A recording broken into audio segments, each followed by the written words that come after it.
jaguar outside my door, stretched out and purring, waiting for more. Strange shade of stone, deep cat eye green, no way to escape, no one hears my scream. He's a jag, he's a jag, he's a jag, you are. He's a jag, he's a jag, he's a jag, you are. Hi, I'm Carrie Cassidy from Project Camelot, and I'm here with Carmen Balta. And we are in Cairo, Egypt, at the base, practically, of all three pyramids and the Sphinx, and this is the plateau. What do you call this? The Sphinx Guest House. That's the location, right? Yep. And I'm very happy to be here. We've just been on a marvelous trip all through Egypt, and Carmen has been leading us and informing us as to some of the true history of Egypt. And so I'm here to ask her a few questions and to really reveal some of the things you told us on the trip as much as possible for the Camelot audience. So Carmen has recently made a video called The Pyramid Code. You were filmed as well as, I imagine, you produced and directed it. Yes. Is that correct? Yep. It's five TV episodes, 5 hours, and it's been shown in 24 countries, and now it's out on DVD. Okay, wonderful. And we encourage anyone watching this to go out and get The Pyramid Code from her website. It will be linked from this page as well. So, Carmen, what I'd like to ask you, first of all, is why you called it The Pyramid Code. Well, I think that there's so much information about the pyramids, and a lot of it is encoded, and there's secrets that haven't been uncovered, and a lot of misinformation about the pyramids. And so I think that there's a way of looking at it so that we can reveal some of the lost secrets. Okay, but in terms of code, is that just a generalization for the secrets, or is there a specific code that you've uncovered?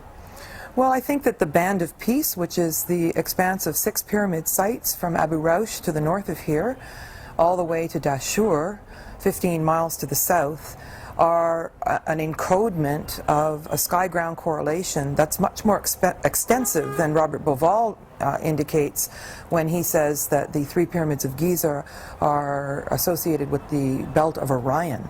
That seems to be true, and there seems to be a lot more to it than that. But also, in terms of the Hall of Records, a lot of people think that you're going to find an English book underneath the left paw of the Sphinx, and that it's going to reveal the secrets. But I think that the encoding has to do with an understanding of the ancient knowledge of initiations and the high-level initiates and the knowledge that they had. And so that's also a code. Okay, yeah, absolutely. It could even be encoded in a sort of hologram, isn't that right? Yes, a hologram, but also hidden in plain sight. So there's many frescoes that are indicating things, and some people think it's stylized. And when you see 2 left hands, and that the Egyptians didn't really know, how to do the hands properly, without realizing that that in itself is also a symbol that has a source to it that's very deep for the Egyptians. So there's a few symbols that have been overlooked, and that haven't been deciphered, that really are keys to a whole world of ancient Egypt.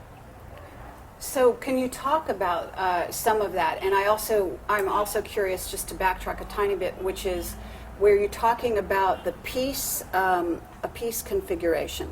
Why do you say peace in terms of the placement of the 6 sites? Band of Peace.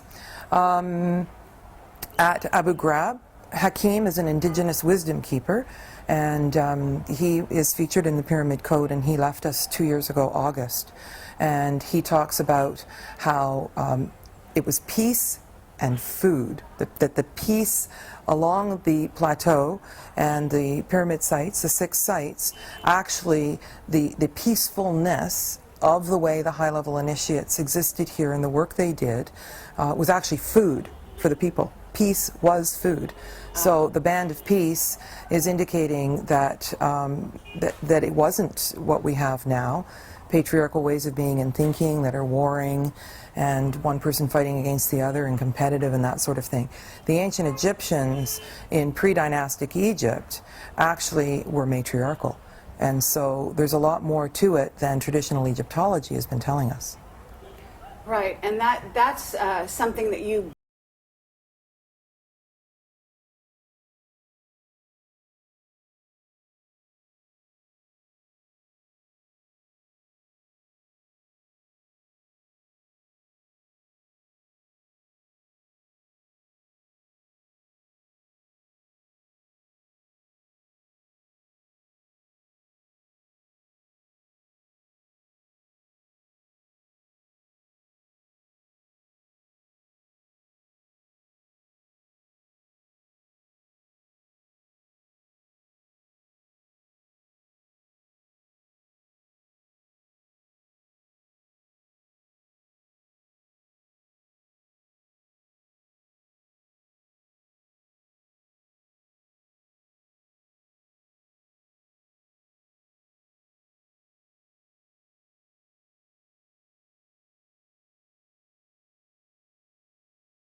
Is right out the window, and my first thought was, how close can you get to it?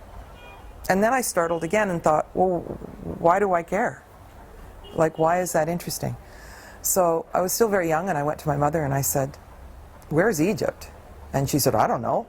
look it up in the atlas. So I looked it up and I went, oh, it's on the African continent. And, you know, how do you get there? She says, I don't know, phone the airlines. And so at the age of 12, I found out that tickets were $1,400 at that age, and even in that day and age, and I was making 25 cents an hour babysitting, and I pledged that I would come to Egypt. So I came for the first time in 1977, and there's been a lot of changes since then, and I read everything I could get my hands on, and yet there was something that went on when I read that turned my stomach, that made me think that there was something wrong with the story. And so I came back in '94, and so there was a big gap in between from '77 to '94, and during that time I did an awful lot of research. But since then, I've come back 24 times.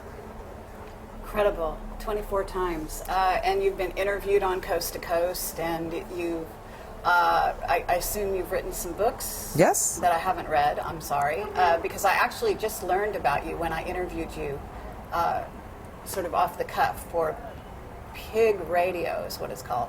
Yeah. I was invited to be a co-host just for your interview, which was, you know, very unusual, sort of a serendipity, because it's what got me on this trip. Yeah, with Jeremiah Duncan. Yes. Yeah. My book is called Angels and Archetypes, an Evolutionary Map of Feminine Consciousness. And in that book there's 22 goddesses, and their higher selves are angels, and it's a map that mirrors astrology, numerology, and tarot, and it's the lost secrets of the sacred feminine. And 4 of the goddesses are Egyptian goddesses, and 7 of them are Greek goddesses, and the rest of them are from around the world. Fascinating.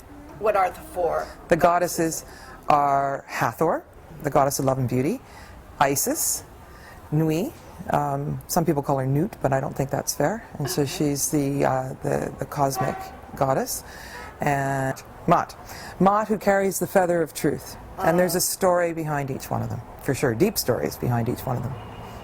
Okay, and it would be worthwhile for you to say something about each one if you are interested in doing so. Sure.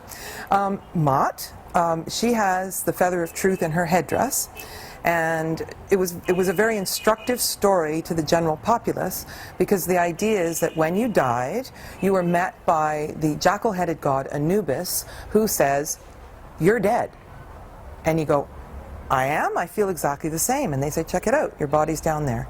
And then they say, let's have your heart. And they would take your heart and weigh it on the scales against the feather of truth.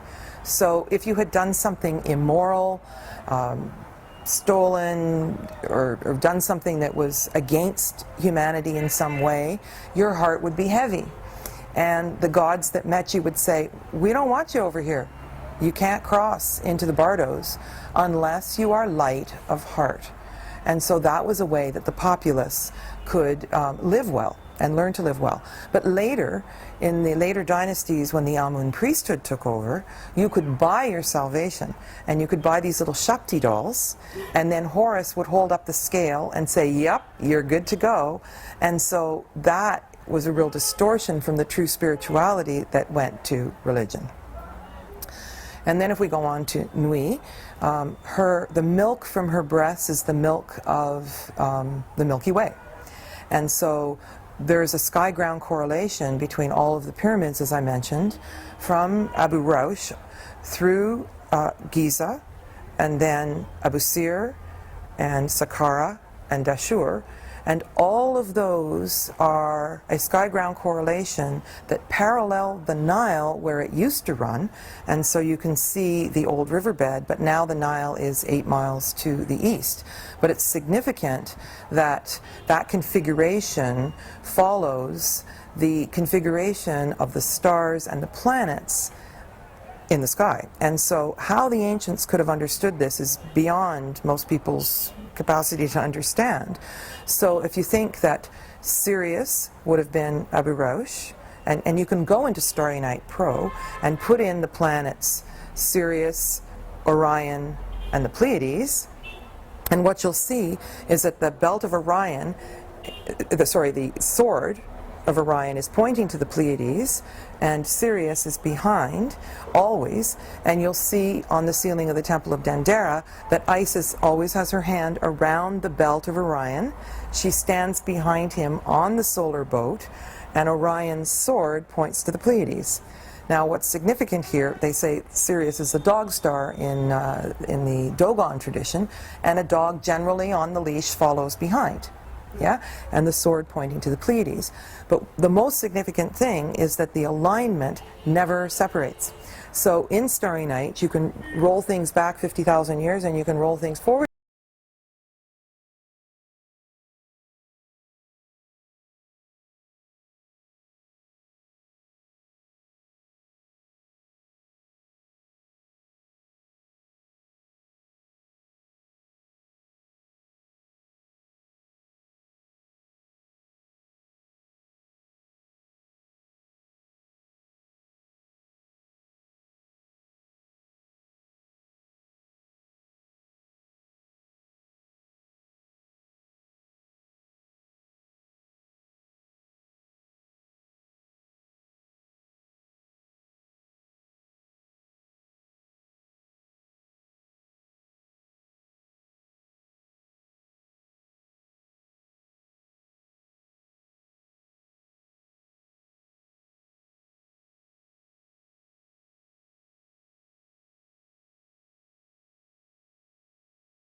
It's solstice, and the very next day there's 1 more minute of light, 2 more minutes of light, and 3 days later we're starting to feel pretty good, even though we have the same amount of light as we did 6 days ago when we were 3 days before solstice. But the emergence of light starts to make us feel better, and this is where we're heading in humanity, humanity is heading now as we approach 2012. And so if you think of the top of a cup of water, we have been approaching this galactic alignment since 2008. If you think astrologically, a conjunction is within 6 degrees. 2008 we hit the edge, solstice. 2009 10, 11, 12. And so what's been happening is we've been approaching the energy and spinning out of it, and approaching the energy and spinning out of it. But every time we approach, we're getting closer to the bullseye. But I think that's why we've had the tsunamis and earthquakes and all the earth changes, is because we really are in this now. And so when people say that when we approach 2012 Armageddon's going to hit, they're actually using images from tsunamis that have already happened, from earthquakes that have already happened. And so I think this doomsday, and it's all going to hit us at solstice 2012 is actually a little bit of an exaggeration. It could be that we actually finish or are close to finishing with it then. And the other thing that's significant is the whole alignment is sunset Giza, and we're watching the sunset as we sit here, 2012. And so December 21st, 2012. So some people have said it's 11:11 in the morning and it's configured at Greenwich Mean Time. No. If you look in Starry Night Pro, it's sunset, the Great Pyramid, December 21st, 2012. Okay, well, that's fascinating. Are you planning to be here then? Yes, and we were here for 10-10-10 in the Great Pyramid, which is considered an ascension portal. 11-11-11 is another one, so November 11th, and then 12-12-12. And if a group is here, we would be in the Great Pyramid for December 12th, but at sunset on the 21st, I would hope to join with other groups and be on the plateau at sunset to feel the exact precision of that galactic alignment. Okay, So well, that's an interesting date to plan to be here. So let's hope that the world situation will hold steady to allow for that. Yes, well, we do need to hold it steady. So moving on with the other goddesses, Hathor would be another goddess, and she is the only human personification that you see on any of the temple pillars in Egypt. What you see is capitals, the tops of pillars, that are either papyrus or lotus, and they represent the sacred masculine and the sacred feminine, and you'll see that at the Holy of Holies at Karnak, one of each, indicating that the balance between the masculine and the feminine has to be reached before the initiate could go into the Holy of Holies. And so Hathor has her own face, but what you see, and many people are curious about why you see Egyptian frescoes in two dimensions. You always see the profile of people, but with Hathor you see her face full. And the metaphor is that the profile of the two-dimensional being is actually in the third dimension, and Hathor being shown in three dimensions is actually a fourth dimensional and beyond being. So Tom Kenyon talks about the Hathors as a race of beings, and Hathor would be one manifestation of the Great Mother Goddess, who represents love and beauty and dance and all things that are joyful, and music and that sort of thing. So she is the Great Cosmic Mother. Yes, and so she's highly significant, totally beautiful, has her own temple at Dendera, and then there is a shrine to Hathor at the Temple of Isis on the island of Philae. And so Isis is the last of the four goddesses, and she represents the Sirius, the planet Sirius, as Osiris represents the configuration of Orion. And so whether these archetypal energies necessarily were incarnate or symbolic, how gods and goddesses were represented, it doesn't necessarily matter to the human psyche whether they're incarnate or not. It is the energy of the archetype that actually speaks to us. And it exists. The definition of an archetype is that it exists and it has power whether we're conscious of it or not. And so Isis is another manifestation of the Great Mother, and she is the mother of Horus, and every pharaoh emulated being a Horus. And so Isis, the story is that Osiris was confronted by his evil brother Set, and he chopped his body up into 14 pieces and scattered it all over Egypt, and Isis was crying and trying to put him back together, and they put everything back together except they couldn't find his phallus. And at the temple of Dendera, where you see the 39,000-year-old zodiac. In the chamber right beside it, you see how there was some kind of magic that occurred that allowed a personification of Horus to lower himself down onto the dead body of Osiris and get impregnated so that Isis could give birth to the personification of all the pharaohs. But that's also replicated in Jesus and Mary, Isis and the child Horus. So we see many replications of what went on in Egypt that have carried over into modern religions such as Catholicism.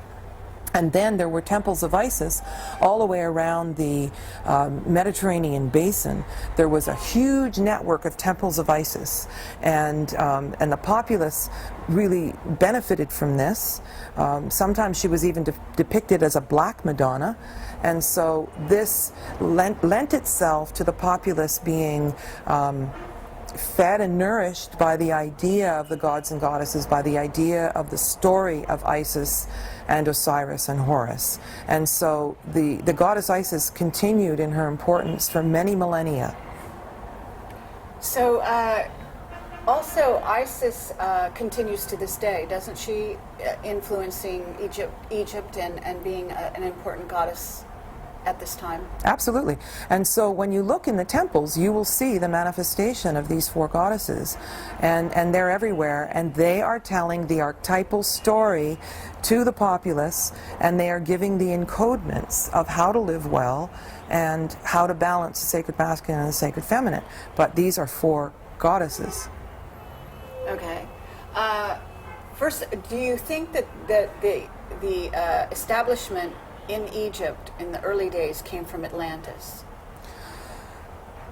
There is speculation of this, and there's only one subject that has more books written about it than Egypt, and that's Atlantis.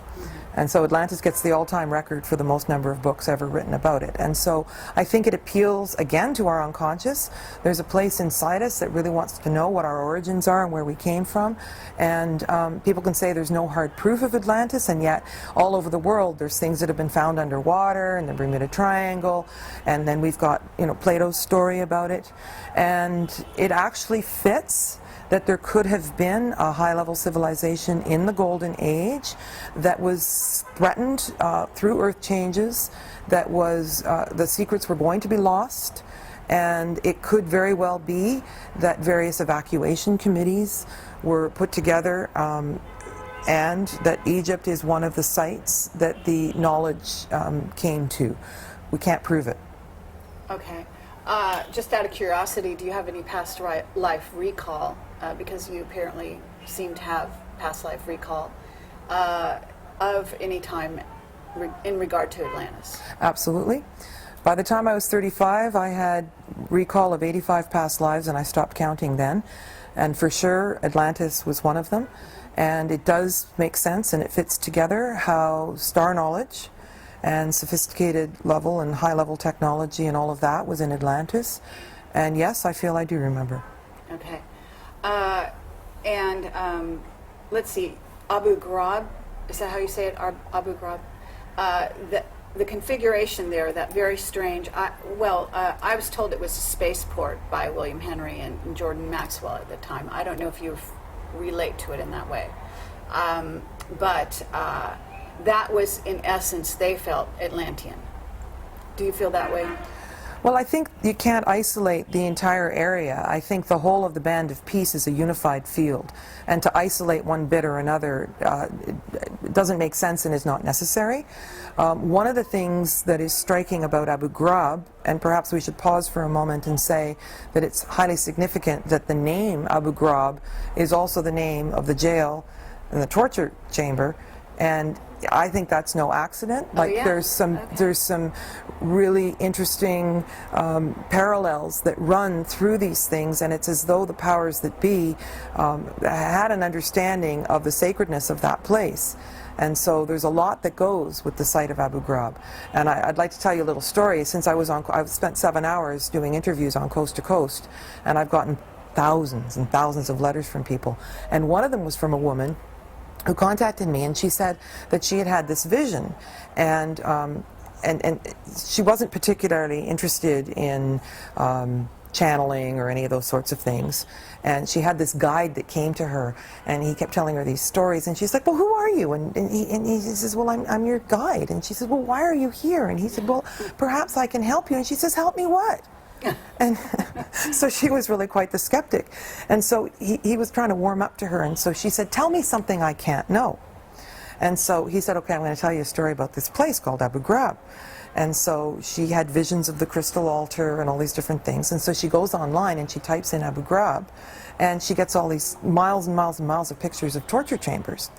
And it was a full 5 years later that I came on the radio and started talking about it, and I started talking about the crystal altar and the crystal bowls that looked like satellite dishes that were there. And she said, please call me. And for all the thousands of letters that I got from people, I never picked up the phone and felt compelled to phone somebody who gave me their phone number. And then she had all these different details of this, and that's what her spirit guide had given her. But it really struck me that the torture that she went through, by the name being cross-referenced with a torture chamber, and she had to wait 5 years before the clarification came about this incredibly sacred place. And I thought that that's one of the ways that the powers that be can cross-wire us and confuse the issue between something that is the ultimate sacred thing and something that is the ultimate evil, if you will. Fascinating. It is. So now that we've talked about the name, let's talk about what's there. First of all, the base is not a pyramid. It's actually the base of an obelisk, and it was the biggest obelisk that was ever known in Egypt, and then they lost it. How can you lose an obelisk? So Hakim used to say that perhaps it was in Italy, and so it probably is the one that's at Lake Como, somewhere in there, and it had a gold capstone on it.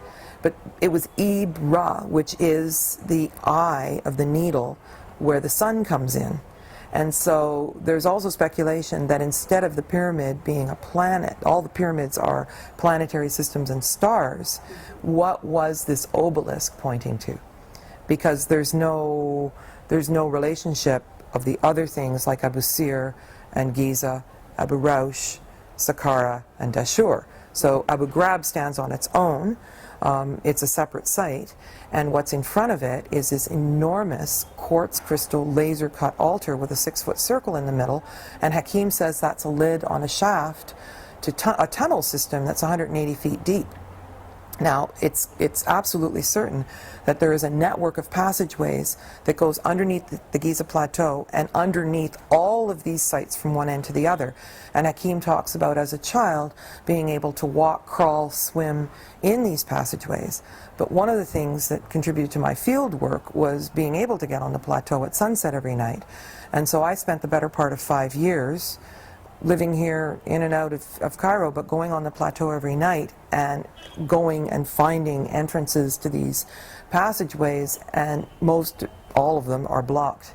But there are shafts that go all the way into this honeycomb of passageways that is connected to a big grid system.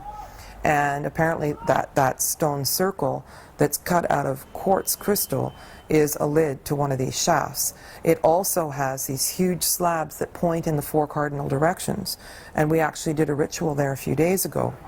There are quartz crystals, for lack of a better way, basins that are probably 2.5 feet across, that the traditional Egyptologists say were for sacrificing of bulls. Well, how are you going to fit a bull in a basin that's 2.5 feet deep, A, and if it's white quartz crystal, it would be blood-stained, and there is a hole that is so precisely cut in each of these, and when we were there, and the hole is laser cut, obviously, but there's little lumps that almost look like gears, cogs on a wheel.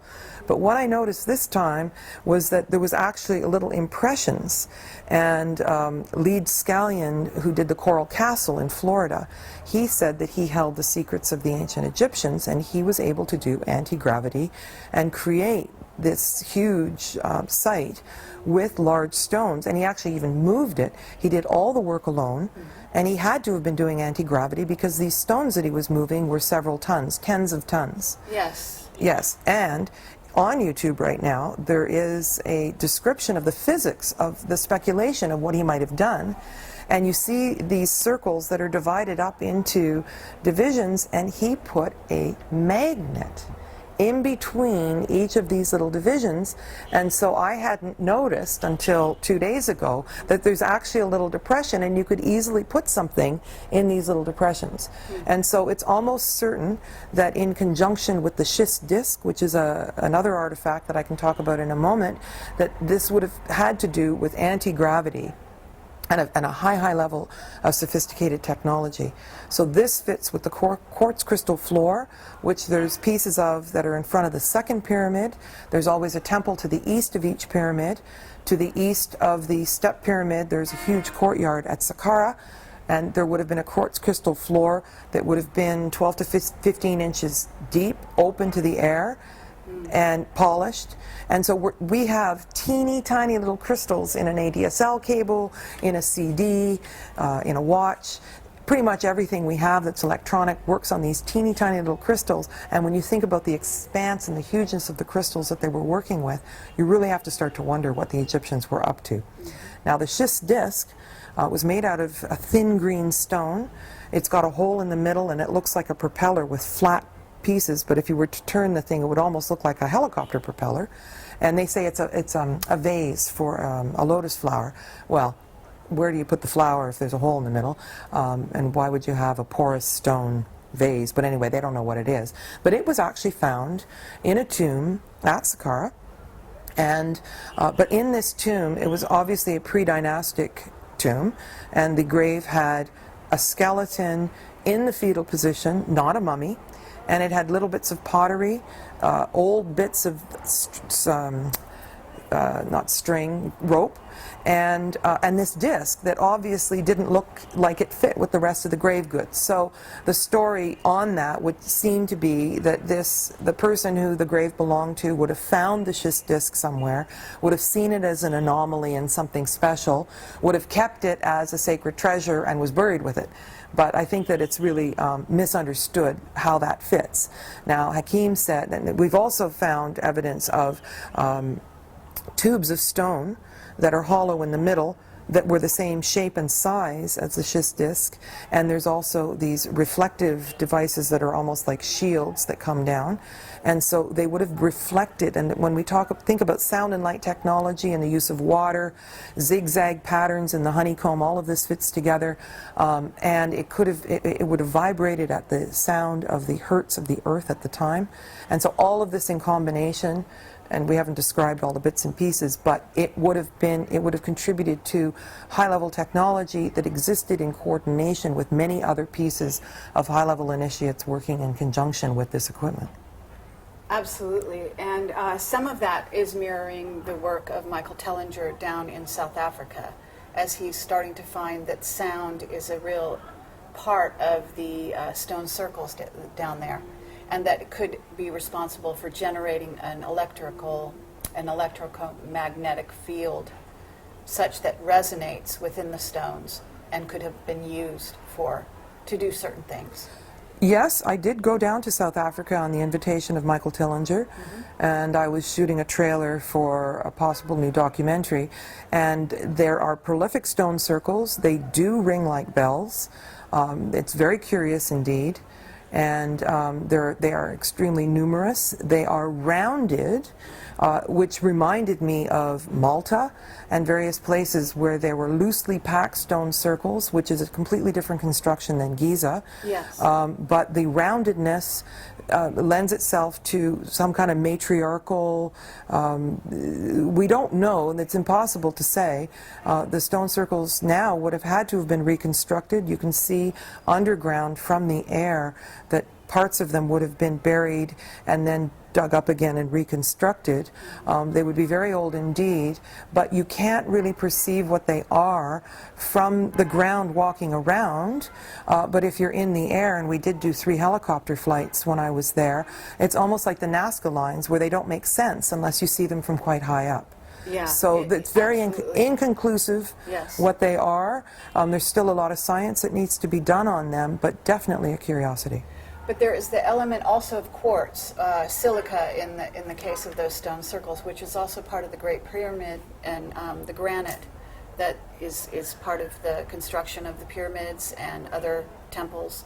So you've always got that element of quartz crystal. Yes, silica is comparable to quartz.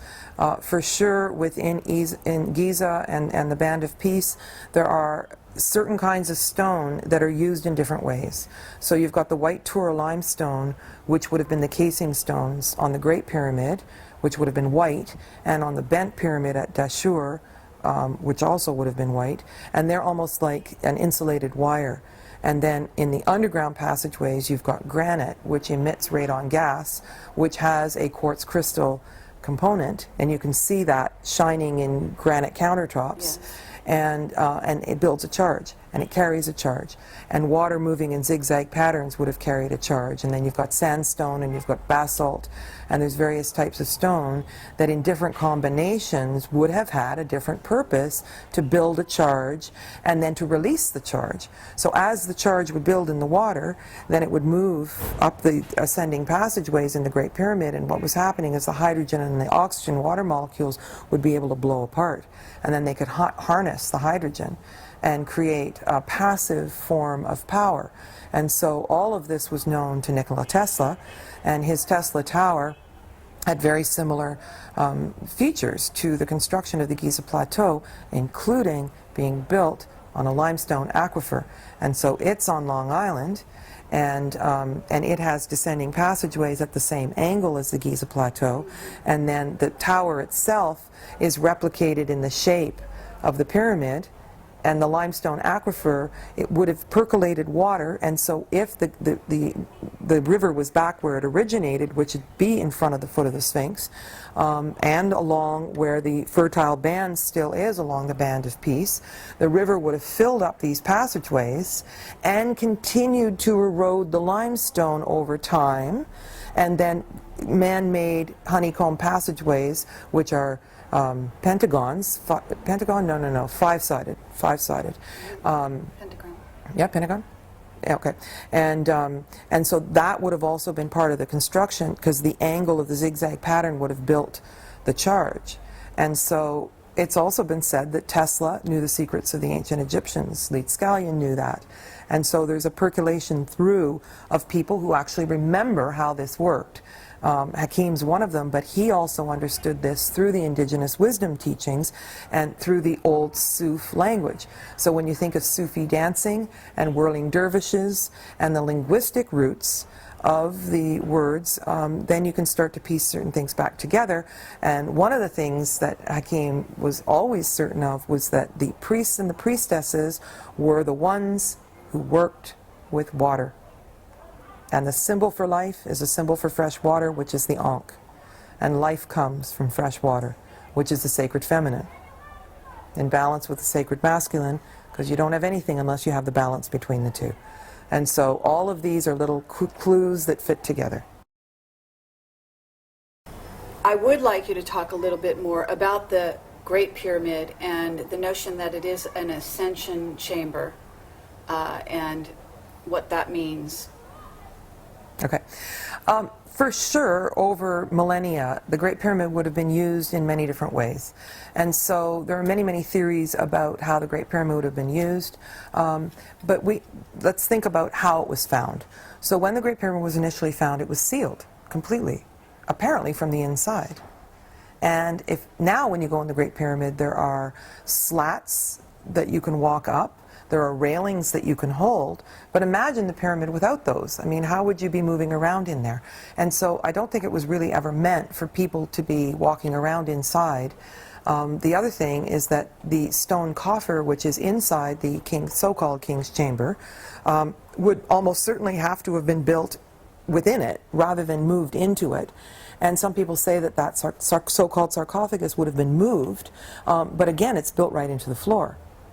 Now, there's another significant feature. The walls are about 4 inches thick, solid granite, and there is a huge hole, a broken bit off the side. Now, if you were to go in there with a sledgehammer in earnest and tried to break a corner off the thing, I don't think you'd be able to. With a strong-armed circus man and the biggest sledgehammer he ever found. But directly opposite where the corner of the Great Pyramid, the sarcophagus is, there's a huge hole in the wall that they've now burrowed a fan into. But you can see that somehow there would have been some kind of an explosion. And then you can see inside the Pyramid of Dashur, there are the red pyramid at Dashur, there are weird chemical marks, and in the passageways there are these enormous, enormous stones that could be 100 tons or more, that have a crack going all the way through, up and around, and you can see this. And so there would have been some kind of an energetic charge inside the pyramid, more than one pyramid, that it would have been some kind of energy device. Now, they tried to blast into the Great Pyramid, and if they had been able to take the pyramids down, they would have, because they're considered un-Islamic, which is similar to blowing up the Buddha statues in Afghanistan. Even though there was protest around the world, they were considered un-Islamic. And so the Giza pyramids, and from one end of the plateau to the other in the Band of Peace, was an open quarry. That there was no respect for the pyramids, and so anybody could come and build whatever they wanted. So, but when are you talking? This would have been in 700 AD. 1111, Saladin came along, and so that's when they would have just, taken the stones off. Wasn't it the Christians that did all the damage? The Christians did a lot of damage, but they did that around, I don't know, 200, 300 AD. Okay, so they started doing damage. But archaeology was only started in 1910. And so in the 1800s, there were people who had money for expeditions, but they weren't really scientists that were coming. Napoleon came along, and he brought scientists with him in the 1700s, did target practice on the nose of the Sphinx and various things. He brought people who were able to record and measure things. But the pyramid hadn't been penetrated, and they actually used explosives trying to get in. They couldn't figure out how to get into it. Okay, so they took off the casing stones, they blew it up, and there are places where you can see that there actually was an explosive, but you still can't knock the pyramid down, even with these explosives. But they still couldn't get inside. And then a stone dropped, and they could hear that there was an echo, and then thunk, it landed very much how they found the Dead Sea Scrolls, right, where they heard that there's something was there was a space. And so that's where they did the forced entry. And to this day, when you go up the stairs to get into the Great Pyramid, you've been in, it's a very irregular passage that literally was cut by hand, and then it opens up into the Grand Gallery. Right. The Queen's Chamber is directly in front. The pit, or the subterranean chamber, goes off to the side, and then you keep going up the Grand Gallery, and the Davidson chambers are accessible there, through another passageway, which they say is the dating calendrical part of the Great Pyramid, into the so-called King's Chamber. When they finally got in there, what they found inside the Queen's Chamber was a kind of chemical residue, and inside the so-called King's Chamber, white powder, like monoatomic gold, as the late Lawrence Gardner would talk about. So what were they doing in there? And how did those chemical compounds end up in there? And why monoatomic gold? Because monoatomic gold changes its properties, densification properties and gravitational properties. And so there was some kind of ceremonial work that was done in there. Somehow the pyramid was sealed from the inside. Now, since people have felt the energy, they've put the slats in and the railings, and people have gone in and they've felt different energies in there. And this time we actually did an experiment with the 37 people, measuring the photonic emissions from the people outside in a neutral field, and then within the Great Pyramid, we measured the radiation fields inside, and I don't mean nuclear radiation, but I mean subtle forms like would come off the granite and the radon gas, and then we measured people outside in the same situation as it was in the pretest, looking for a scientific way of explaining the effect that the Great Pyramid has on the human aura, on the human energy field, and whether or not it actually lasts. And so the pre-test and the post-test, the post-test was the day after we had been in the Great Pyramid, and is it possible that the energy fields in there actually are doing something to the human body? So we're coming back to the idea that it's a multi-purpose chamber We're never going to know conclusively how it was used, but the word ascension means that we're moving from one state of densification to a state of more refinement. This, almost certainly, the Egyptians understood this. And they were all about, there were two different focuses that they had, which was the biological imperative of how did we get here? Where did we come from, and what are we doing here? And what happens when we leave? So the entry point into this experience on Earth, and the exit point of then what? And so when you narrow it down, the ancient Egyptians, they really weren't as complicated as we end up thinking they were. We think they were misguided, and they were childlike, and they worshipped animals and all these sorts of things because of the lack of understanding we have of these simple, different symbols that were actually manifest. So in terms of the Great Pyramid, it actually carries a charge, even though the casing stones are off it, and the insulated wire actually leaks, and so it can't hold the charge like it used to. But the Great Pyramid could have been a closed system that worked with the passage of the Nile, the flooding of the Nile, and then retreated as the water receded. And it was on a telluric grid system, like dragon lines, like ley lines, that was worldwide, which could have been connected to evacuation plans from Atlantis. Graham Hancock has given us, if you look at the Earth, and like an orange, and every 72 degrees, if you ignore north and south, there is a megalithic stone structure at every point of these 72 degrees.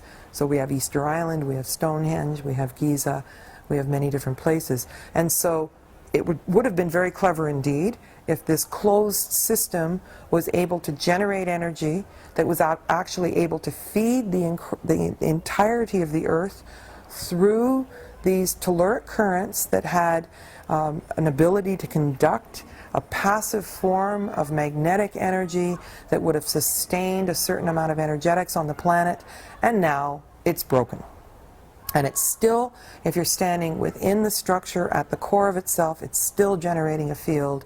People know it, and they've experienced it. It's a life-changing thing. It's an imprint that you don't forget.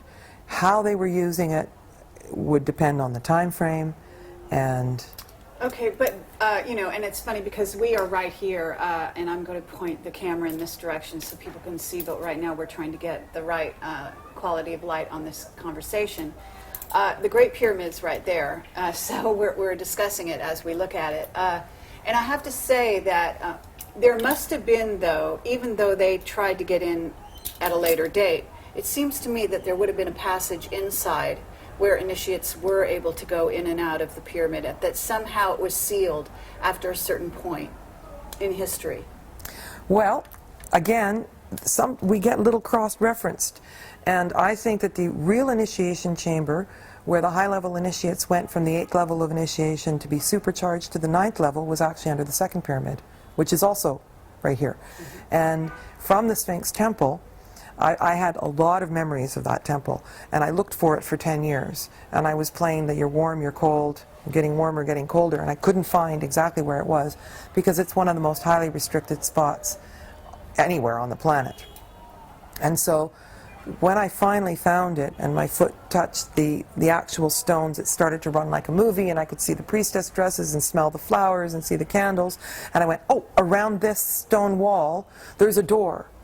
And that door is a passageway, a narrow passageway that goes all the way under to the initiation chamber under the second pyramid.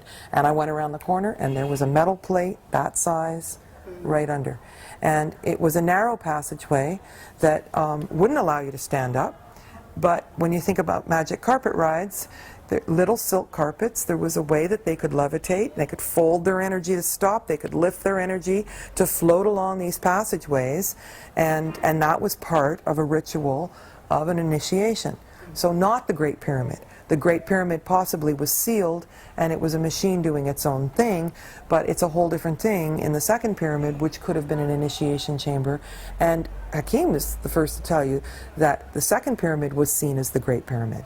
and then and in some places it looks more dominant and it looks higher, depending on the angle that you're looking at it. That is true, and they've closed. I don't know. I believe that they've closed the Queen's, what they call the Queen's Pyramid. They've closed it.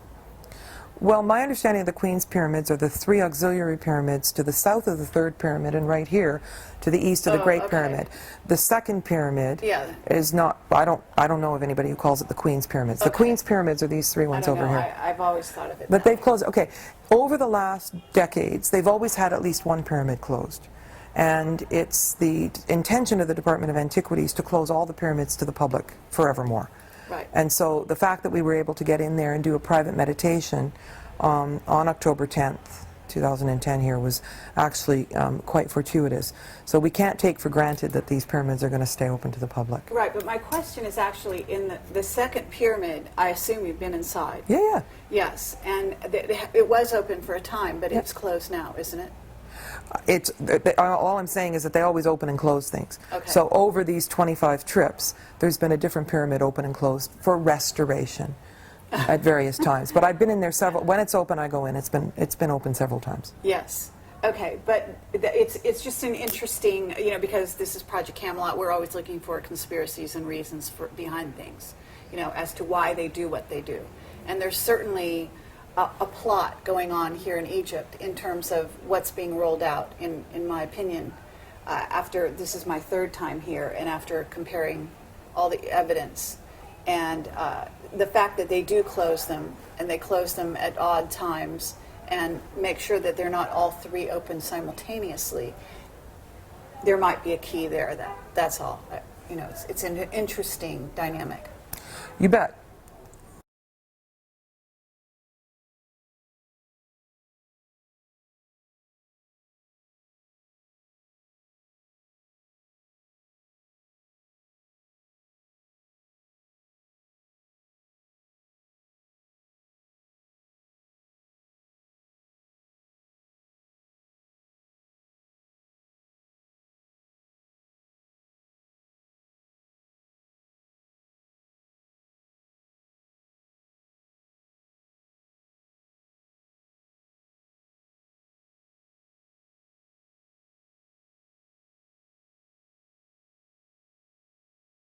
We're going to give this a shot.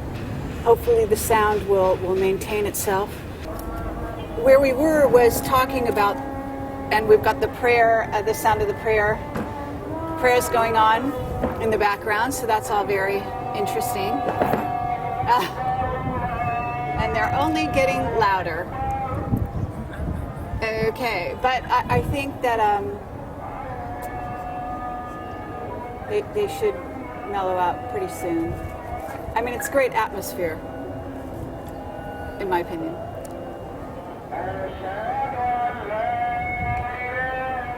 Quite loud. It's also Friday, so the prayers go on longer.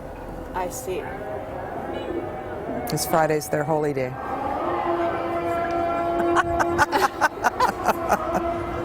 And now what is this? It's another one. They start everywhere at the same time, roughly within seconds, based on sunset. Okay. So we've got sunset. I mean, sunset actually happened a few minutes ago. They're a bit But late. it's 5 times a day. Yes. And so they divide the day up based on when sunrise and sunset are. Okay. And there's no place in Egypt that you don't hear the prayers. Yes. Unless you're in a resort that's built for foreigners. So the idea is that you will always be able to hear the prayers, and you'll always know the direction to put out the prayer mat. Well, I have to say that this megaphone is new, at least in the past 4.5 years. I remember it. You do? I do, because this used to be where I'd stay sometimes. I see, okay. Yeah, it's tied right to the building that's across from the Sphinx. But I've noticed that, actually. They seem to have used the new technology to their advantage to get even louder. Yeah, we're really getting drowned out. Yeah. Well... As will be indoors as well. Well, yeah, we're not going to move. It's just I can stop the camera and wait until it stops. I thought we were done, but they're answering each other. Sounds like a relay. Okay, so let's continue. So we're talking about the Great Pyramid and the Middle Pyramid, and we're talking about the nature of ascension. And we've moved to this location so that we actually are here at sunset, after sunset. It's going towards dusk, and we've got the pyramids behind us. And it's a perfect setting, actually, to have this kind of a discussion. What I'd love to do at this point is go back to Amarna. Oh. And I have to say that I was very struck by our trip to Amarna. And I want to thank you very much for taking us there, for having the courage to do so. And it took a lot of courage, I have to say, because the site itself has, in my view, actually been bombed out of existence, except for the top level tombs. And I could see, I have a tendency to sort of bilocate at times, and I could see what had been there in that valley, which was lush and amazing. And going into Nefertiti's palace, her portion of the palace, as well as the other palace, extraordinary feeling there. And I would love to hear how you kind of landed on Amarna and understood what was going on between Nefertiti and Akhenaten, and what we know the party line is one way, but I would love you to bring that, your version of what you understand of what really went on. Okay. I feel very close to Amarna and to the royal family. Nefertiti Akhenaten, King Tut, was born and raised there. And Nefertiti Akhenaten had 6 daughters. And there was a situation in the 18th dynasty where Amenhotep III and Queen T, who were Akhenaten's parents, who were starting to get a little disgruntled with the power that the Almond priesthood had. And the Almond priesthood were, as I mentioned before, with Mott, they were able to sell little Shakti dolls to ensure people's passage to the other side by holding up the scale. If someone's heart was heavy, they'd say, "Don't worry, just pay us and we'll make sure you get across." And so Amenhotep III and Queen T were getting a little disgruntled, thinking, well, you know, that's not exactly spiritual. That is religious, but paying for your salvation isn't really getting yourself there. And so this was the conversation in the high court that would have been at Thebes, which is present-day Karnak. And Amenhotep III was very prolific in his building, and he had a lot of foreign relations. And so people from foreign lands, kings from foreign lands, would send their daughters to be in the high court of Amenhotep III. And so there was this real progressive kind of time frame. And the Amenhotep IV was Akhenaten's name prior to changing it. But once his parents had instilled this idea that it was time to get rid of the corruption, move beyond the corruption, and actually start over, they planted the seeds inside Nefertiti and Akhenaten, and Nefertiti was actually co-regent. So Akhenaten changed his name to get Amenhotep, Amen, the Amun priesthood, out of his name, and to change it to the Aten, which was the solar energy of the sun. And so, over time, there was a decision to reestablish the capital at Amarna. All right, so the Almond priesthood was corrupt, but there was also something else going on. The ancient Egyptians measured the movements of the planet Sirius, and there's evidence now that Sirius actually could be part of a binary star system with our sun. And actually there's a passageway in the Great Pyramid that always points to Sirius. And if you look at the extragalactic grid and run it again in Starry Night Pro, everything revolves around Sirius. So the Sothic cycle was actually 1260 years. And each time it went from one end to the other, the capital would change from Heliopolis, which is near the Cairo airport now, and Thebes, which is Karnak. And so this was one of those times. So Akhenaten and Nefertiti were alive during the time when this changing of the guard was supposed to happen. But because the Almond priesthood was so strong and so dominant in terms of getting half of everyone's grain to be given to the temple in order to ensure a proper burial, they were completely out of control and completely corrupt. And so as co-regent, Nefertiti, ruling with Akhenaten, and in the court of Amenhotep III and Queen T, who are the grand figures that you see at the entrance to the National Museum, they decided, what would happen if we started over? So they divided the distance between Heliopolis and Thebes exactly in half. They crossed the river to the other side of the Nile, and they decided they were going to start over. So plans were made, the architects were brought in, and a completely new society was started that was based on the acknowledgement of the sun, harmony with nature, beauty, creativity, and it was actually perfection. So there was flowers, everyone was happy, there was a real sense of discipline and honor and respect, and everyone was in a true state of spirituality. Well, before they moved there, they closed the temples of the Amun priesthood. And the Amun priesthood was right annoyed. They wanted their power back. They wanted people to be disempowered, to rely on them for their salvation. The Nilometer was at every temple, which was the measure of how high the Nile would flood, and there was notches. The more water came with the flooding of the Nile and the silt, the more fertile the fields would be, the higher the production of grain. So they always knew a few months before, at the flooding of the Nile, which corresponded in July to the heliacal rising of Sirius. And so Sirius appears to go beneath the horizon for 70 days, and then it would come back again, the Nile would flood, the season, the harvest would come after that, and it was known how much grain there would be. And the populace was to give half their grain to the temples, to the Amun priests, to ensure their salvation. Well, after the temples were closed, Nefertiti and Akhenaten had their populace with them. They said, you don't need to do that, just live here, honor the Aten. Amarna was then called Akhet Aten, which is the horizon of the Aten, and the rays of the sun had little hands coming down to hold and nurture the populace, and so the whole system was different. Meanwhile, in the background, the Amun priesthood, who had remained in Thebes and in the rest of Egypt, were plotting, disgruntled, wanting things to go back the way they were. And so to this day, they say that Akhenaten was a heretic, he was crazy, he was deformed, he had a disease, and the Amun priesthood had the whole story on religion. They understood how the gods worked, but that's not really how it went. And so it's really curious to me, with my past life memories and having gone there many years ago and seen it run like a movie, very much like my experience at the Sphinx Temple. And my stomach would turn every time I would read all of these other stories. I mean, what do you mean he was crazy? It was beautiful.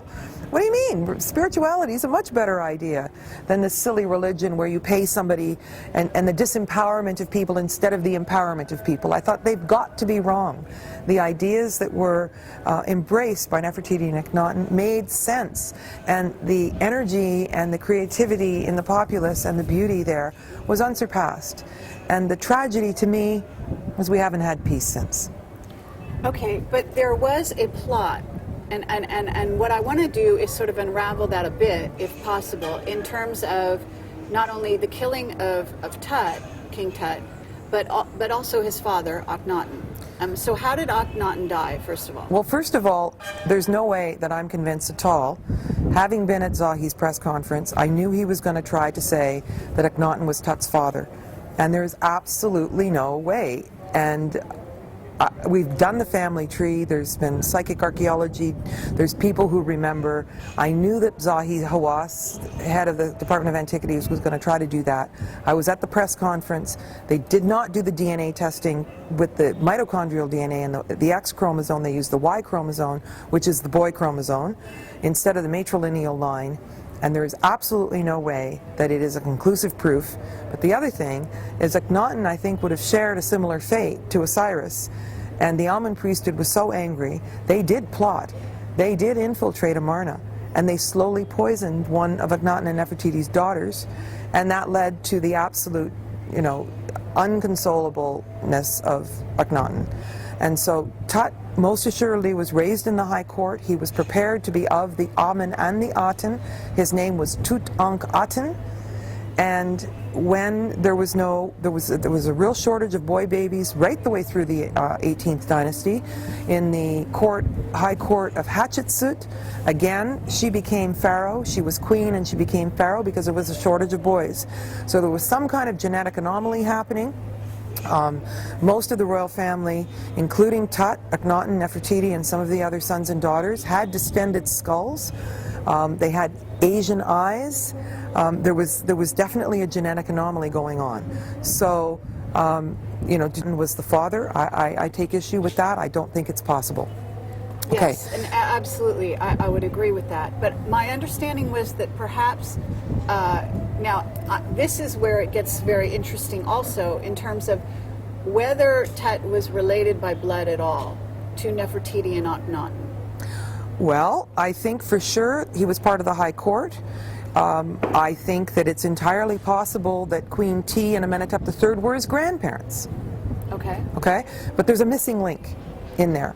And when they say that they're using the DNA from Akhenaten, we have no proof that they found Akhenaten. It's my conviction, just right down to the cellular level, they're never going to find Nefertiti and Akhenaten.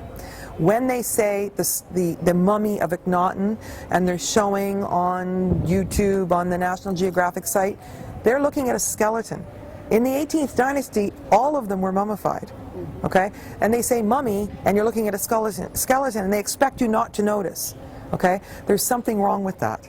Okay? Now, if you read as much as I've read and go through, you know, archaeology at the university level, at the PhD level, and look and look and look and look and look, there is no conclusive proof that they have Akhenaten.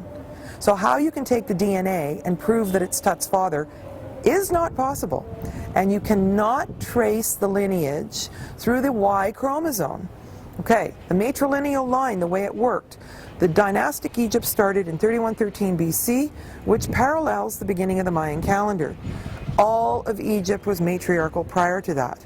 But the throwbacks from the matrilineal line were evidenced all the way through the dynasties, because the pharaoh, even in pharaonic times, had to marry the daughter of the pharaoh before him in order to keep the blue blood, the matrilineal line, going through.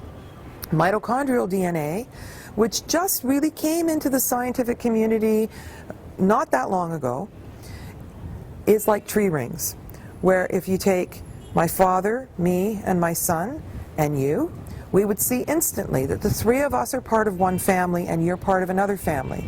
You could see instantly that my son is younger than me, I am younger than my father, and my father is the elder, because each of the transitions through the X chromosome of mitochondrial DNA, small mt, capital DNA, is about the leaving of the generational line. Okay?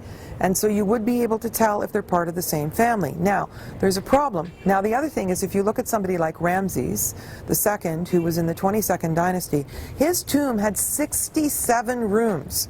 King Tut's tomb is teeny tiny.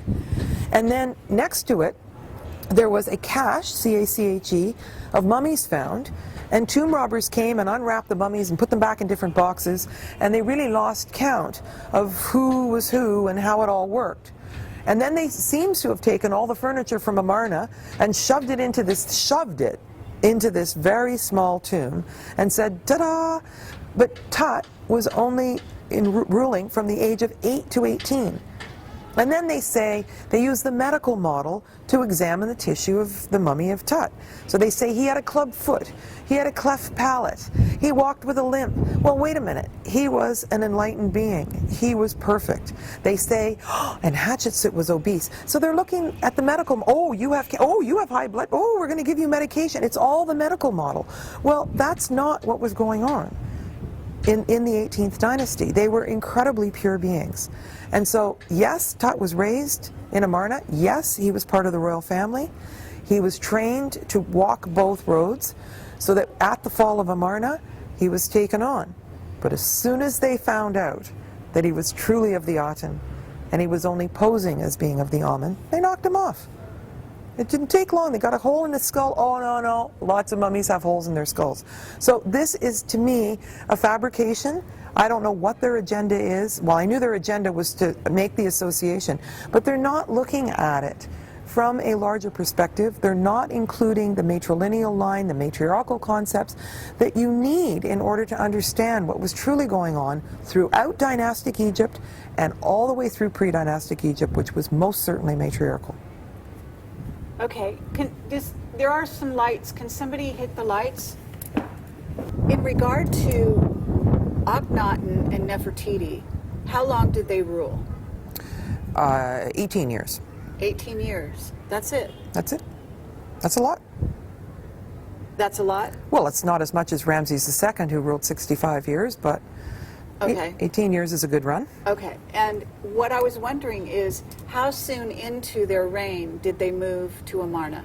Well, it started out where Akhenaten was co-regent with his father, Amenhotep III. And so co-regent means ruling together. And so Amenhotep was a very strong pharaoh, and so he was passing the reins slowly until Akhenaten was able to take them. And as soon as he got the reins on his own, he joined with Nefertiti, and then he was co-regent with her. So I don't think there was a time when Akhenaten was ruling alone. Okay, but during the reign, at what point did they move to Amarna? They were building it. Well, they were building it and they were visiting it. Like, this plan was going on in the high court of Amenhotep III and Queen T all the way along. And so it took several years to build this the entirety of it. And so they would go back and forth and they would visit, and then they would be at Thebes. And then after a while, they ended up with the entire populace that was going to live there, and the whole thing had been transferred. Queen T would come and visit, like grandma coming to see the grandchildren and that sort of thing. And so it was very much transitional. Okay. And when Tut was born, at what point into their reign do we know? Well, approximately age-wise. I don't know how to say that. He was 8. He was 8 when he started ruling, and he lived till he ruled till he was 18, and so that was like 9 years, 10 years in there. Okay. So because I was wondering, my understanding was that at Karnak they were plotting. Obviously, you're saying they were poisoning Akhenaten. No, his daughter. Slowly. How did he die at that point, or do we know? Is that no? She died, but then he became inconsolable. Right. And he knew that the Amun priesthood had infiltrated, and so it was the beginning of the end. And so it was the beginning of the end. Everything started to deteriorate, and they were plotting and really trying to take over. So once the Amun priesthood were running Horemheb, okay, so there was and that's who you see in King Tut's tomb. And I was the vizier. He was not royal. Okay, so Tut was the last of the royals. And then Smenkhare married the eldest daughter of Nefertiti and Akhenaten, and he ruled for 9 months. But what was happening is the espionage was going along, and they were trying to take over the dynasty. And Horemheb was horrible Heb. He was like a miserable one that was attached to the Amun priesthood. They wanted to open all the temples again. They did. And then they ruled with an iron fist, and they came and they demolished Amarna. So Amarna is one of the only places where there aren't layers. And so even to this day, you see a Muslim mosque inside the Luxor temple. Layers and layers and layers. Temples underneath temples even here. There was a temple of Isis toward the left shaft of the Sphinx's paw. And it goes on like that. So Amarna, they just absolutely, you've seen it. They flattened it. Yes. And everything is gone. They broke up all the pieces of the building, and they put them together, and they called them teletats, little blocks that a single man could just pick up. They took them to Karnak, filled up the pylons, and it was only when there was an earthquake that they found any of it. And so they absolutely came in and took over. They reestablished the old ways, and they say they reestablished the gods, but that's also a misnomer, and they were trying to say that, you know, Nefertiti and Akhenaten had monotheism. They still had Isis and Mot, the principle of Mot, and the storyline of Osiris and Isis and Horus, and all of that. Nui, the cosmology, they didn't get rid of any of that, but they recognized the solar power and the whole idea of the regeneration and the importance of the sun. And the Amun priesthood was all about, we're running it, people know nothing, people are not empowered on their own, and they just reestablish things the way they were. Okay, so at a certain point, though, something must have happened to Akhenaten, or because when they took Tut to Karnak, and he basically took the throne, didn't he take the throne at Karnak as opposed to Amarna? Yes, and so I figure that they killed him, and that Nefertiti walked away. Very much like Mary Magdalene, just walked away, and she was never heard from again. She probably changed her identity, and we don't know for sure, but like when they say, you know, they think they found the mummy of Nefertiti, I say no. And they whoever they found that they thought was Nefertiti, Fleming, whatever her name was, that it was doing the red-haired lady, and they understood Queen T and all that. It was someone in the High Court. It was someone who knew Nefertiti. But they're not going to find Nefertiti and Akhenaten. That's just something that I feel a very strong conviction in my bones. Okay. And I think that Akhenaten probably met the fate of Osiris, that was cut up to pieces and thrown into the Nile. They don't have him, and I don't think they're going to find him. Okay, and my intuitive take is that they were of ET lineage, and that each one actually represented a different group of ETs because of their physicality was very different. Akhenaten and Nefertiti each. Well, you stood there in the National Museum in the Amarna room, and there is a figure of Akhenaten and there's a figure of Nefertiti. Some people say they're both Akhenaten, but they do have a similar thing. They almost have two belly buttons. They've got the distended skull. They don't feel shy to show breasts on a man, sort of, you know, because the sacred feminine was honored. I don't know that they were that different. Maybe they were, maybe they weren't.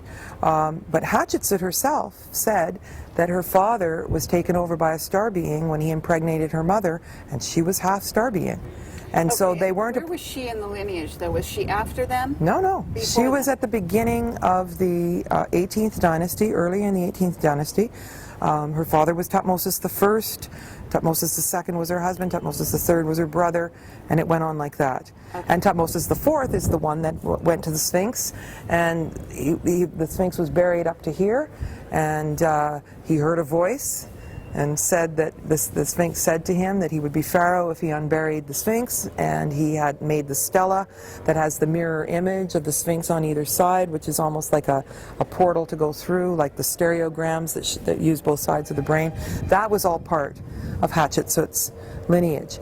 Now, if you go on internet and do 18th dynasty family tree and find 12 websites, you're going to find 12 family trees. It's my conviction that Hatshepsut was the great-great-great-grandmother of Akhenaten, and that she came straight through the lineage, okay, and that it was the same family, and that the starseeds were coming back. The idea is that they had, in the matriarchal aspects of ancient Egypt, they had these principles, and they were percolating up and being remembered, very much like people who were incarnate in Atlantis came back at the high times of ancient Egypt when we had the high-level technology and the high-level initiates, and we're back now. Right. And I think it's us. Okay? Yeah. And so I think that there was a similar thing in the 18th dynasty where Hatshepsut and the Amarna period came through, and it was the same sort of thing where the spirituality was percolating its way up in the face of the religion, and we have that now. We have that exactly now, where the fundamentalists, and we saw it, where they're shutting us down and they don't want us meditating. Right. There we are at the Temple of Isis, putting our hands on the Holy of Holies, and somebody had the audacity to close their eyes, turn their palms up. No meditation. Not allowed. We toned. They're going to take the license of our tour guide and charge him 8,000 Egyptian pounds, which is what? $1,500. Something like that.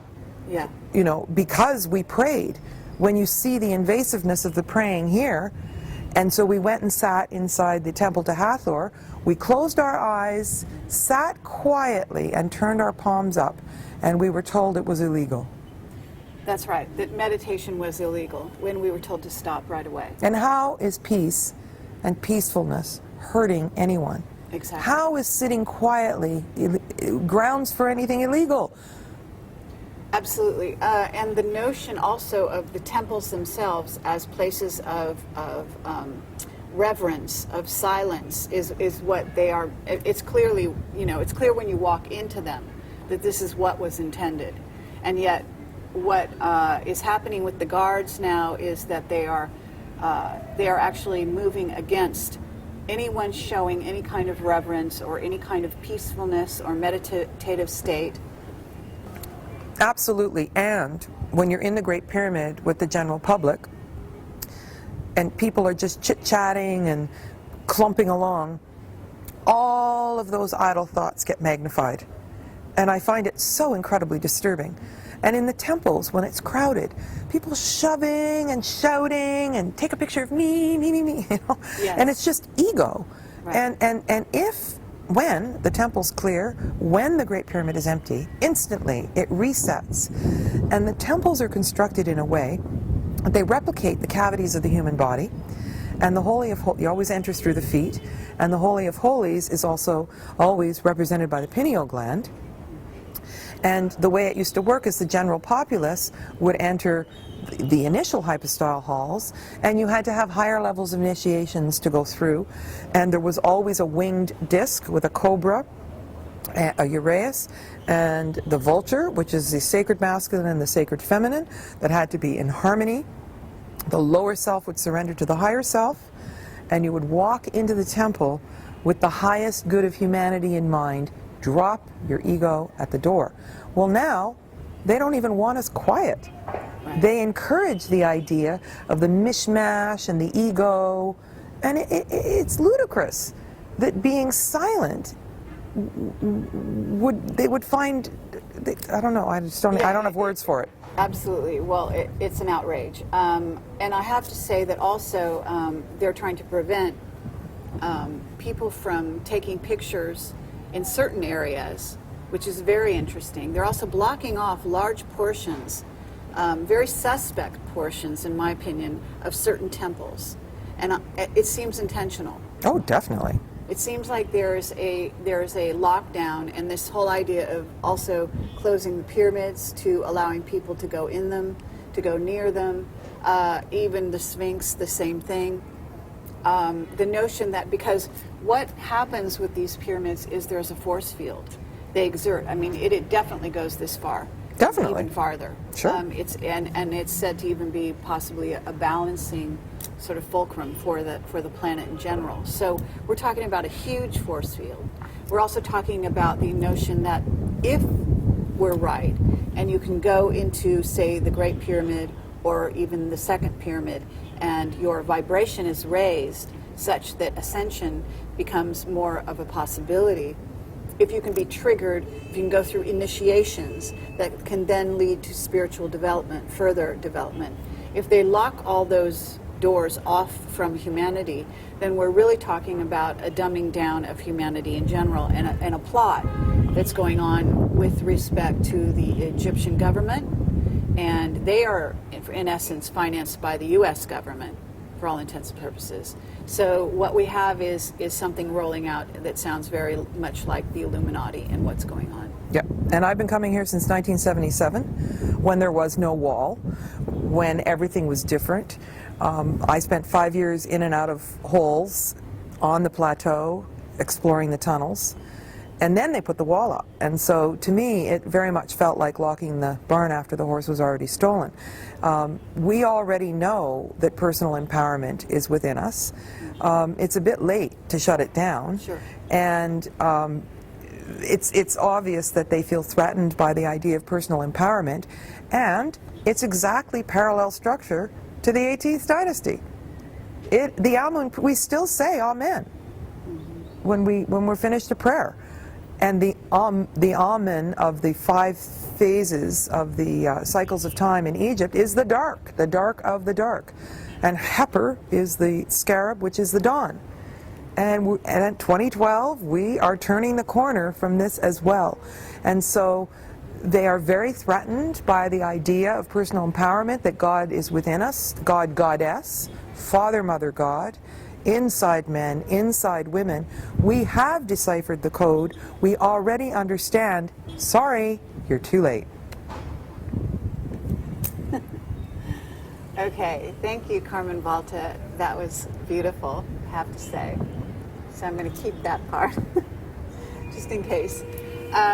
Okay, yeah, absolutely. And what also seems to be going on, though, is that there are some signs and symbols within the pyramids, within the code of the pyramids, I should say, and the placement and the fact that there are signs on the faces of the various temples that all point to a transition between life and death that is not considered in current religion, and that the Egyptians understood more about death than is understood currently on the planet, in my opinion.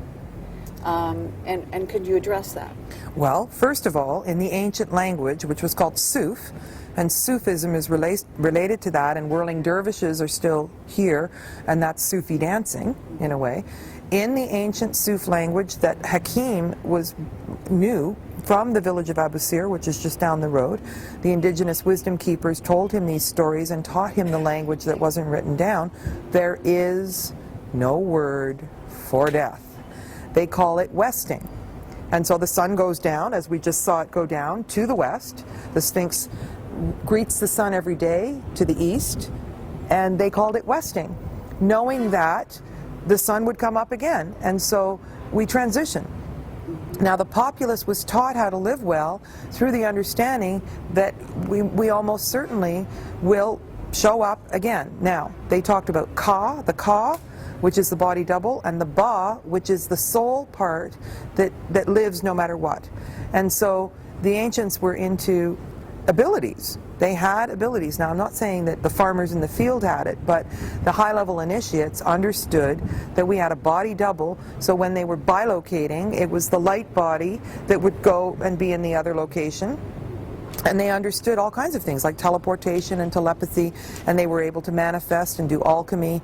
All of this was part of the transmutation of the atom, which was metaphorically occurring in the machine of magnetic power, passive, non-polluting power in the Great Pyramid. But also, we are 70 to 80% water, so the transmutation of the atom was occurring within the initiates. And so these abilities, they had the Ka, okay, that would bilocate, but the Ba was the part of the soul that lived on. So when Anubis met you and said you're dead, you go, I am, I feel the same. Well, the part of you that drops the body, that lived inside the clothing of the body, is still there. So the ancient Egyptians understood this, which is why they wanted to know how to navigate the bardos. And so it's said that there are 7 bardos, and it takes 7 days to navigate each one. And so it would take 49 days for the soul to kind of figure out what's going on, to pay the respects. And there was a judgment day, which is replicated in Catholicism, but it wasn't judgment of you, that I'm going to judge how you are and what you did. It was the judgment of the self and the fair witnesses. So when you see the shape of the knees up and all of them either holding the feather of Ma'at in a row, they were fair witnesses. They would sit and observe while you judged yourself.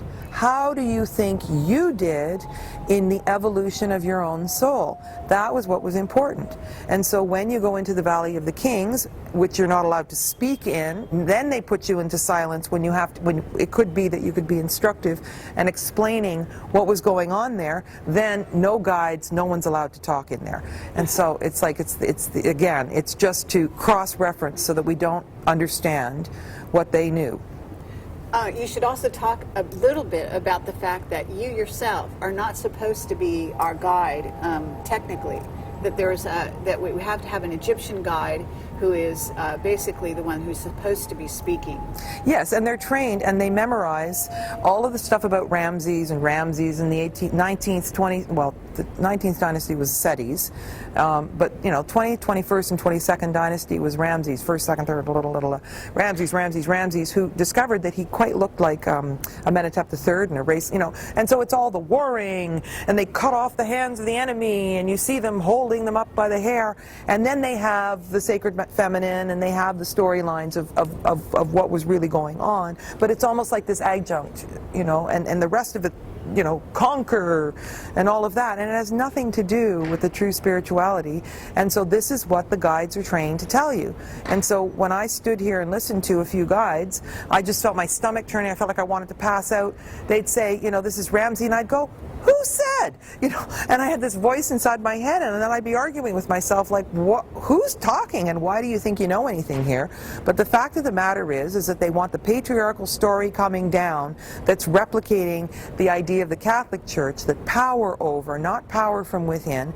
And so if I'm giving an explanation in the National Museum, there are guards that stand there that will shut you down. They'll shut me down. They'll tell me, no, madame, not allowed, no speaking. So if you're chit-chattering and saying, take my picture, you're allowed.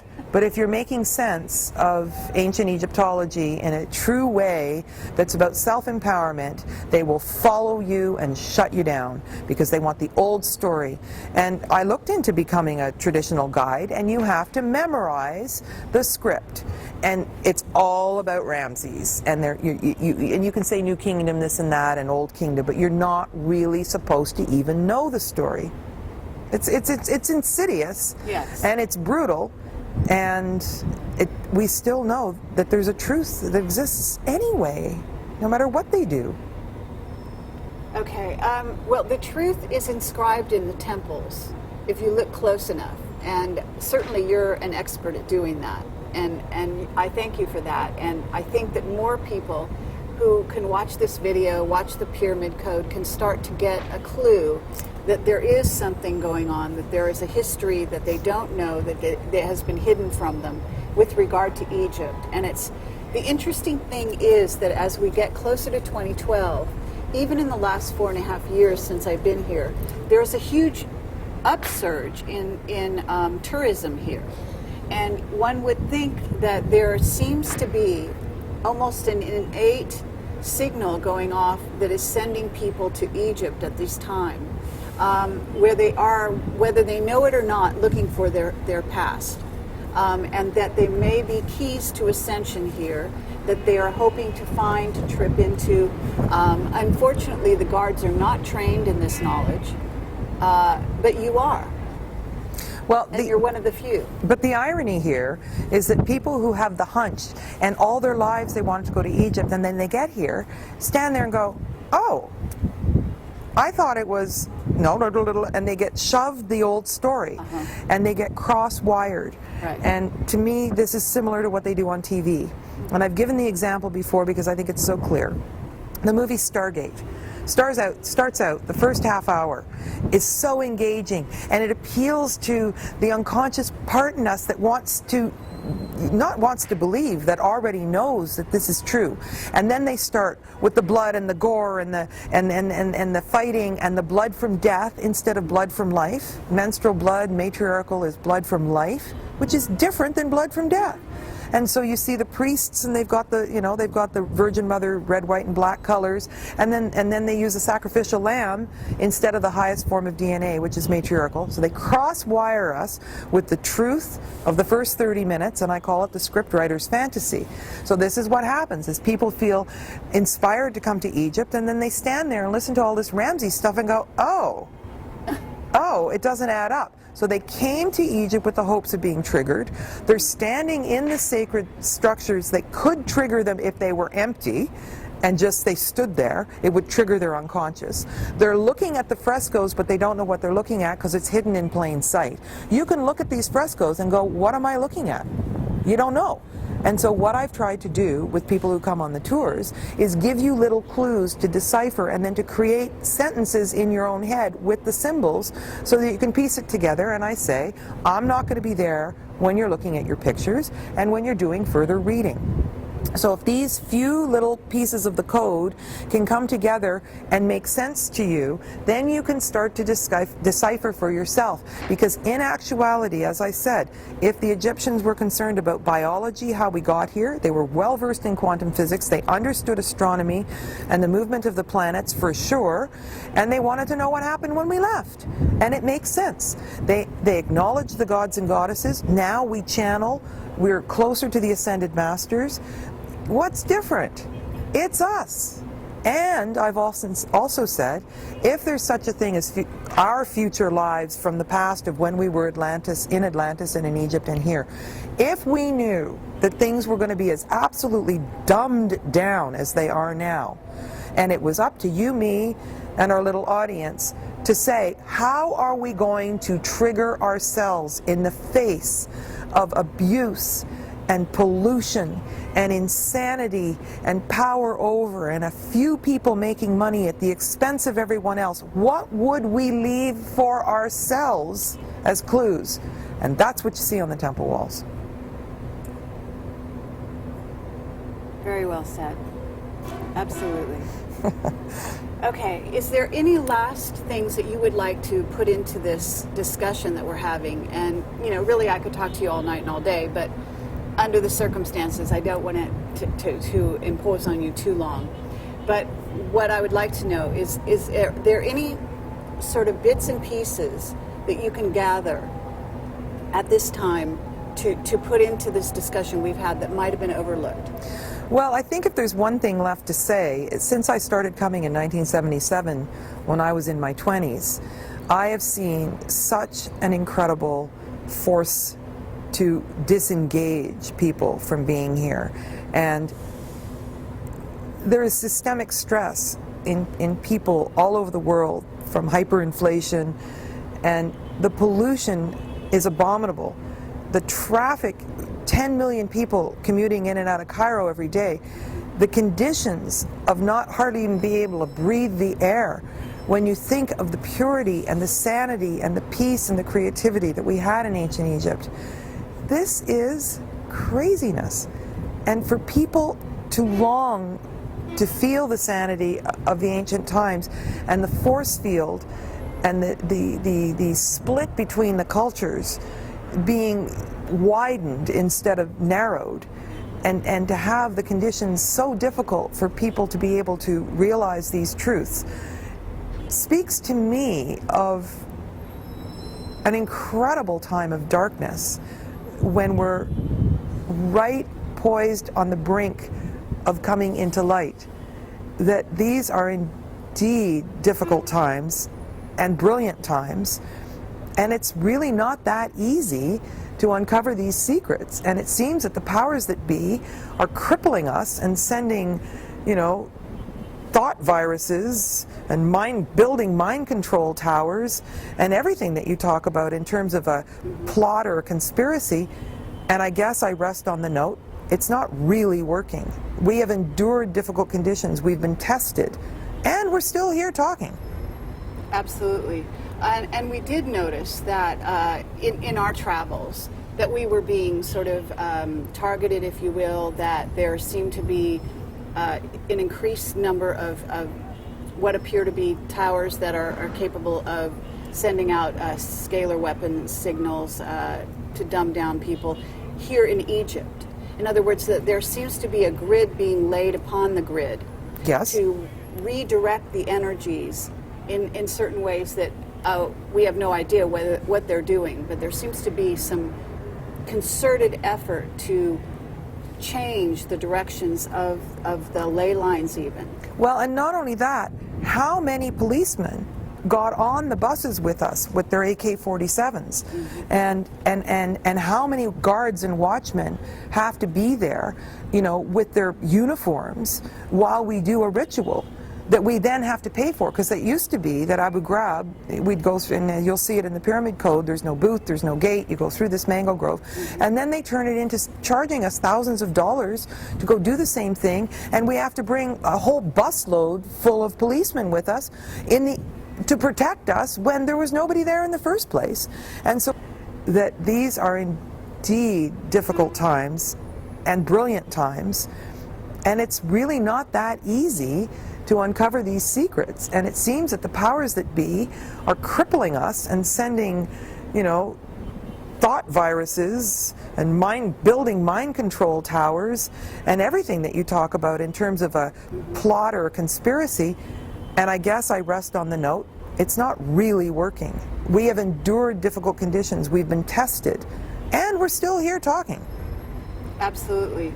And we did notice that in our travels that we were being sort of targeted, if you will, that there seemed to be an increased number of what appear to be towers that are capable of sending out scalar weapon signals to dumb down people here in Egypt. In other words, that there seems to be a grid being laid upon the grid Yes. to redirect the energies in certain ways that we have no idea what they're doing, but there seems to be some concerted effort to change the directions of the ley lines even. Well, and not only that, how many policemen got on the buses with us with their AK-47s, and how many guards and watchmen have to be there, with their uniforms while we do a ritual that we then have to pay for, because it used to be that Abu Ghraib, we'd go through, and you'll see it in the Pyramid Code, there's no booth, there's no gate, you go through this mango grove, and then they turn it into charging us thousands of dollars to go do the same thing, and we have to bring a whole busload full of policemen with us to protect us when there was nobody there in the first place. And so when they're standing there, they're increasing the difficulty of us doing true spiritual work. They're making us pay to pray. And it seems like such overkill, pun intended. Like, it's just bad. And to me, it kind of breaks me down. Like, I kind of feel like it's really unpleasant. And there's a part of me that says, forget it. I don't want to do this anymore.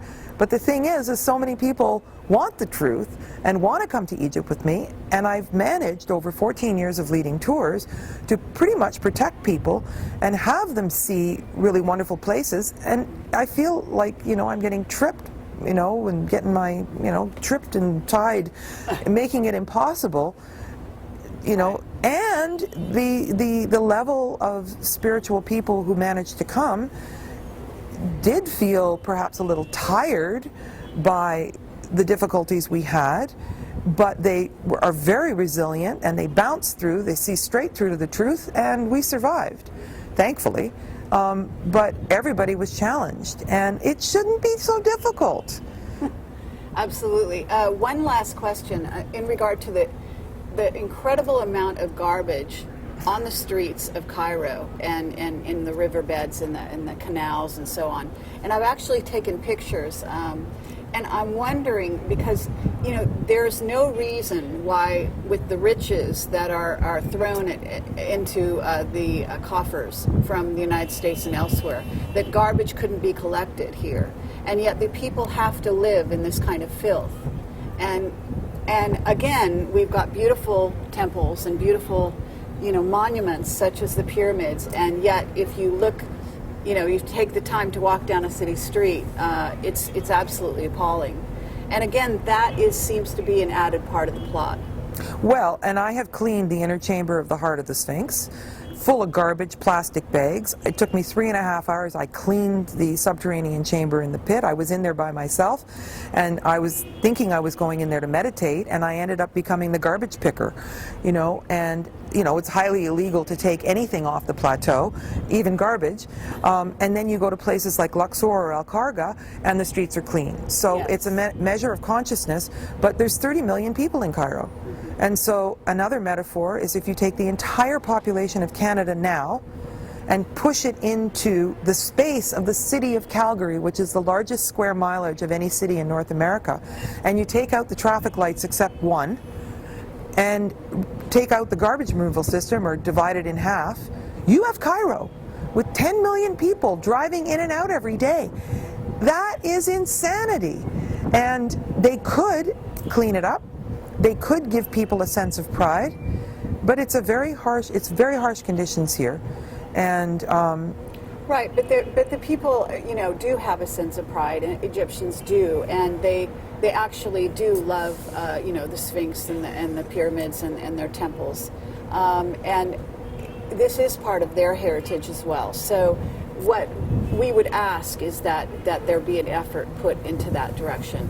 And there's no reason why it couldn't happen. Well, and I didn't mean sense of pride with the monuments. I meant a sense of pride with the street. And so you see somebody opening a pack of cigarettes and throwing it out the window, and they think they're creating employment for the guy coming along with the brush and the broom, but you just can't keep up. You just can't keep up. Yeah, it's incredibly tragedy. Okay, Just in terms of 2012 and where we're going, there is definitely a movement toward the light.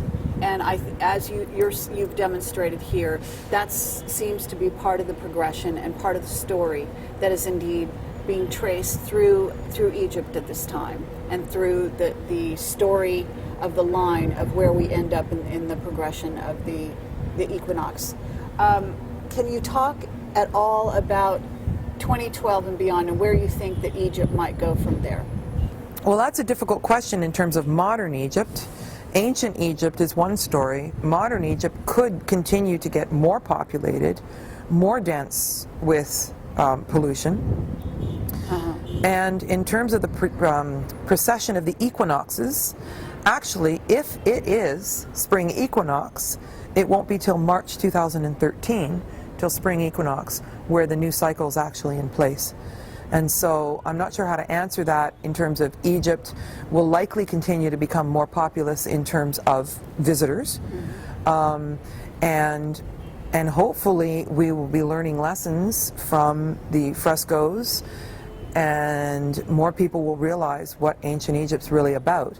Now, again, a movement is afoot where the secrets are out and people have access to this sort of thing. The Pyramid Code is 5 whole hours with this described in detail, and hopefully it'll catch on and people will understand sitting in their homes or sitting here. Okay, and I certainly do agree with you and hope that that's the case, and certainly this will work in that direction. So I guess we will call it a day at the moment. It's night here on the plateau, and it's been a pleasure, Carmen Balta. Thank you so much. Thanks, Carrie.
Electricity, caught in the strings of love's design, we supercharge our mind.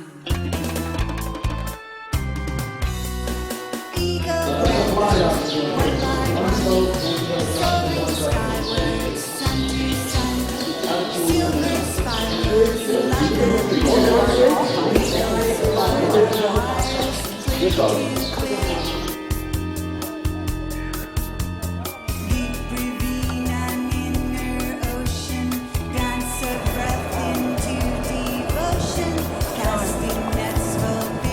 What? Yeah.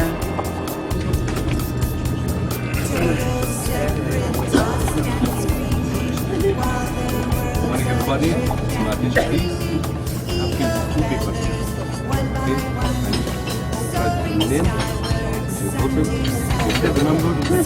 Spiral suddenly, eagle feathers, love and me. Inside our sonar teepee, we live on pure electricity, caught in the strings of love's design. So because we're to the south, the Great Pyramid's actually the farthest. So you'll see that the Great Pyramid and the Third Pyramid look the same size, with the Second Pyramid looking really dominant. Yeah? But from Mena House in various places, so you always look at the capstone is still on the Second Pyramid on all four sides. And so you look at the relationship, and the Great Pyramid's always flat on the top, and that tripod up there was from the Second World War, where they put three flags up there. And it did used to have a capstone in the very, very ancient times, like I say 50,000 years ago. But then the power of that was getting such that it had to go into the affairs. And then it was inaccessible from the affairs. So at Millennium Shift, they were going to put up, and they said they were going to, and on December 30th, they said, what's security? We changed our mind, which is their excuse for everything. But anyway, the point of the matter is that the way the pyramids are shaped, any picture of the pyramid, depending on the relationship to each other and the size, can give you an exact location of where the picture was taken. And so I like to play that game. Whenever you see pictures of the pyramid, okay, you had to be to the north, you had to be to the south, you have to be far away. So coming down at the road to Alexandria, from 25 miles away, the light reflects off the pyramids, and you can see it that far away because of the way the sun is shining on it. So in some way, the pyramids are a real navigation device. They are a thing for the solar system, but they're also something for the galaxy, because these three pyramids make the belt of Orion. Okay, so the celestial Nile is where the river used to flow. And if you look in Starry Night Pro, Sirius is always behind Orion. Orion's pointing his sword at the Pleiades. So if you look at Abu Sir, there's 7 pyramids there, and the whole thing runs in a line with the Milky Way. Now if you take any other planetary system and run it 50,000 years forward and 50,000 years back, the planets just split up. But if you take this configuration with the Nile, 50,000 years forward, it never splits up. So in Thomas Brophy's book, he says that in 8,000 something something, he picks a date and he said that these planets aligned. And then he took 2 dates, but there was no cultural context for why those dates were true. So I thought, okay, they align, that's good. But I started running it, and I realized they always align. So he kind of threw a dart at the map and said they align, without realizing that that's the X marks the spot, which is why the ancients put this here as markers. So even before the pyramids were built, it's my conviction that the ground plan is unified, and they already knew that. So there could have been other buildings. So when we drive around the second pyramid, you'll see that there's a rectangular shape to the platform, and the base of the pyramid's square. So it stands to reason that there would have been another building there. And we know for certain that the pyramids were built in stages, and they were renovated. So when they say that the pyramids were built in 2450 BC, that's the last renovation, okay? And there is evidence of building. But you'll see that they started putting granite around, and they did all kinds of things. But if you think over a 50,000 year period of time, of course there's going to be different things, different functions, different uses, different looks and feels. And that's what we need to look at, how old something is, what the construction of the stone is. And so as we move through the temples, we're going to see different styles of hieroglyphic, different styles of construction, and that's what I want you to think about. The first thing, old, which is the lowest, medium, or young. And then to start to piece it together in terms of the time frame. Okay, so that's just a little grounding for what we're going to do. What did they do to the walls? Pardon? They cleaned off the walls. Well, when they destroyed Amarna, they took everything. So they ruined the walls. They took all the artifacts. They destroyed. Why did they do that? Well, they were very angry at Akhenaten and Nefertiti for wanting to subscribe to the empowerment of the human. They wanted to have the Amun priesthood was very angry because they wanted to have all the power, and they wanted people to pay for their salvation. North Palace is all the way over there. Yazri said, 6 kilometers, but I thought it was more like 3, which is similar to between Karnak and Luxor, right? But you can see how the walls contain the entirety of the city, and it would have had many more buildings. And between 10 and 25,000 people would have lived here at one time. And this was the first structure they put here before they started moving people.